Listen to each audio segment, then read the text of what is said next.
गोय मुक्ती दिसाची कार्यावळ जाहीर 19 डिसेंबराक मानादीक राष्ट्रपती रामनाथ कोविंद दनपारा 1 वराचेर गोंयांत येतले। सांजे 5:40 आझाद मैदानार हुतात्म्याच्या स्मारकाक फुलां उप्तले। उपरांत 6 वराचेर बांदोडकर मैदानार गोय मुक्ती दिसाची कार्यावळ 400 लोकांक केले आमंत्रीत। मुखेलमंत्र्यान दिल्या माहिती। RDX Goa bureau report. 19 तारखेच्या कार्यक्रमाक माननीय महामहिम राष्ट्रपती रामनाथ कोविंदजी हांका गोंयान आमी इन्विटेशन दिल्लें, तांच्यांनी येवपाचें थारायलां आनी आमी बरगतच असो एक बरो कार्यक्रम 60th इयर सेलिब्रेशन हाज्या सुरवातीक ताची सुरवात खूब बरी जावची अशा पद्दतीचो कार्यक्रम आयोजन केला। महामहिम राष्ट्रपती हे 19 तारखे दिसा जवळपास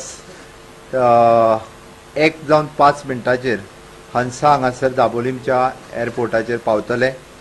थंयच्यान तांकां रिसीव करपा खातीर हांव म्हाज्या सहीत आमचे प्रोटोकॉल मिनिस्टर आनी गव्हर्नर आनी बाकीचे ऑफिसर्स टीम ही सगळी थंयसर अवेलेबल आसतली।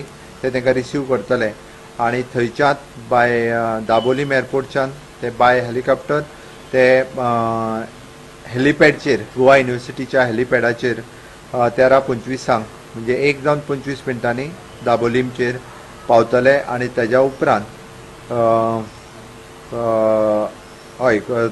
1:35 गोवा हेलिपॅडा वयल्यान ते राजभवनाचेर वतले। 5 वाजेपर्यंत ते राजभवनाचेरूच आसतले आनी सांजच्या 5:40 आझाद मैदानाचेर पयलो कार्यक्रम तांचो जातलो। 5:40 म्हणजे रीत ऑन मार्तियस मेमोरियल आमचे जे स्मारक आसा त्या स्मारकाचेर पुष्पांजली करपा खातीर म्हाज्या सहीत गव्हर्नर आनी राष्ट्रपती आनी आयुष मिनिस्टर्स हे थंयसर आमच्या पुष्पांजली जी आसा ही पुष्पचक्र हे थंयसरलो कार्यक्रम जातलो। हाजी इन्विटेशन्स ही खूब लिमिटेड आसल्या कारणान आमी जवळपास एक 400 पर्यंत इन्विटेशन दिल्या। हाज्या वयर म्हणजे खूब हायर लिमीट दिल्ली आसा। 400 पर्यंत लोकांकूच फक्त निमंत्रण गेल्या।